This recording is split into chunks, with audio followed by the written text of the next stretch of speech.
मध्य प्रदेश की अब एक और बेटी प्रदेश का नाम रोशन करने जा रही है। इंदौर शहर की रहने वाली सलोनी शुक्ला ने इंदौर वासियों का सीना गर्व से चौड़ा कर दिया है। दरअसल मैकेनिकल इंजीनियर की पढ़ाई पूरी कर चुकी सलोनी शुक्ला का चयन वायु सेना में बतौर फ्लाइंग ऑफिसर हो गया है।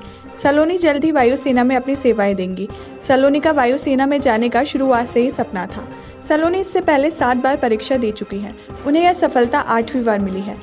जानकारी के मुताबिक सलोनी जल्द ही अपनी ट्रेनिंग के लिए हैदराबाद रवाना होंगी और वह 6 महीने तक हैदराबाद की एयरफोर्स ट्रेनिंग सेंटर में ट्रेनिंग लेंगी। इसके बाद सलोनी 1.5 साल तक एयरफोर्स के टेक्नोलॉजी कॉलेज बेंगलोर में तकनीकी ट्रेनिंग लेंगी। वहीं सलोनी अपनी सेवाओं के दौरान अत्याधुनिक लड़ाकू विमान, मलवाहक हेलीकॉप्टर और मिसाइलों की देखरेख का जिम्मा भी संभालेंगी। बहुत खुशी हो रही है और यानी ये पहला मौका नहीं है। इससे पहले भी ये youth hostels association of India के तहत कई चोटियां चढ़ चुकी है। इसने एक्सपेडिशन में भाग लिया था हिमालयन ट्रैकिंग कैंप्स में, और तब भी इसने हमें इसी तरह गौरवान्वित किया था। और मुझे उम्मीद है कि हमारे देश की सारी बेटियां ऐसे ही करेंगी और अपने माता पिता का नाम रोशन करेंगी। आपका परिचय? मैं रश्मि शुक्ला, मैं केंद्रीय विद्यालय में प्राथमिक शिक्षिका हूँ और ये मेरी बिटिया सलोनी शुक्ला। सलोनी की इस बड़ी सफलता को लेकर उनके माता पिता का कहना है कि सलोनी ने अपने सपने को पूरा करने के लिए बहुत मेहनत की है। उनके माता पिता का कहना है कि परिवार में कोई भी व्यक्ति सेना में नहीं था और ऐसे में बेटी के सपने को पूरा करने के लिए वह थोड़े परेशान थी। लेकिन जब उन्हें इंदौर में संचालित होने वाली एक एकेडमी की जानकारी मिली तो उन्होंने बच्ची का वहां एडमिशन करा दिया।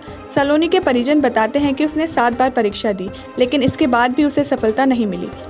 लेकिन सलोनी ने कभी हार नहीं मानी। उसे अपने सपने को पूरा करने की जिद थी, जिसे लेकर वह लगातार प्रयासरत रही और उसी का फल है कि आज सलोनी का चयन वायुसेना में हो गया।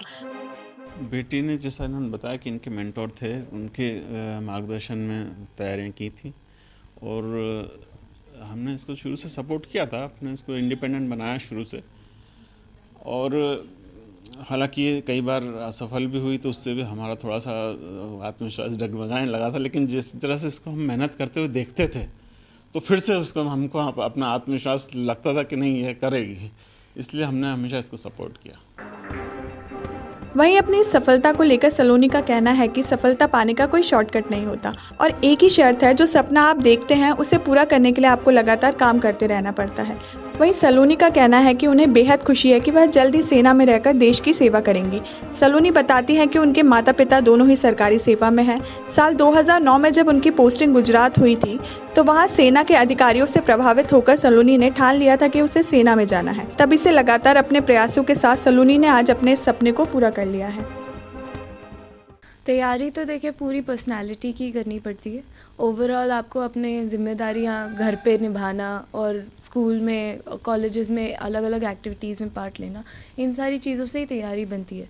और उसके अलावा मैं ये कहना चाहूँगी कि हम लोग बहुत ज़्यादा पब्लिक स्पीकिंग की भी तैयारी करते हैं, कॉन्फिडेंस बिल्डिंग पे काम करते हैं, पर्सनालिटी डेवलपमेंट पे काम करते हैं। और ये सारी तैयारी में मुझे निक्स एकेडमी का बहुत साथ रहा है। कर्नल निखिल दीवान जी वहाँ के डायरेक्टर हैं, उन्होंने मुझे बहुत ज़्यादा प्रोत्साहन भी दिया है और मेरा बहुत ज़्यादा मार्गदर्शन भी किया है। सफलता हाथ लगी तो कौन सा फार्मूला था ऐसा जो आपने बताया? सफलता का एक ही फार्मूला है कि गिव अप मत कीजिए। जो भी आपका सपना है उसको पूरी तरह से पकड़ के रखिए, उसके पीछे भागते रहिए जब तक आप सफल नहीं हो जाते। आगे किस तरह से देश की सेवा करना चाहती हैं? आगे मैं देश की सेवा जहाँ तक बन सके अपनी वर्दी के माध्यम से करना चाहती हूँ, और उसके आगे भी अगर मेरा रिटायरमेंट जल्दी हो जाता है, क्योंकि मैं शॉर्ट सर्विस कमीशन में हूँ, तो मैं कोशिश करूँगी कि आगे भी मैं इसरो में या कहीं पर साइंटिस्ट बन के देश की सेवा करूँ।